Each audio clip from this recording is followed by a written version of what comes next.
నా మొదటి ఓటు చంద్రబాబు నాయుడుకి అనే కార్యక్రమంలో భాగంగా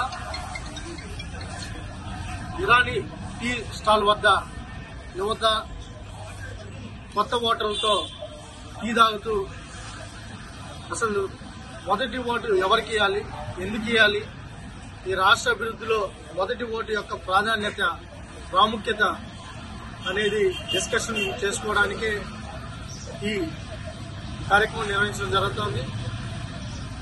ఉదయం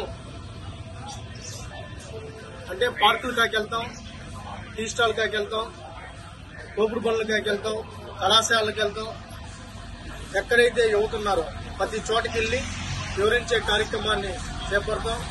చంద్రబాబు నాయుడు గారు వస్తే 20 లక్షల ఉద్యోగాలు వస్తాయి. అదేవిధంగా ఉద్యోగం వచ్చేంత వరకు 3,000 రూపాయల నిరుద్యోగ వృత్తి కూడా తీయడం జరుగుతుంది.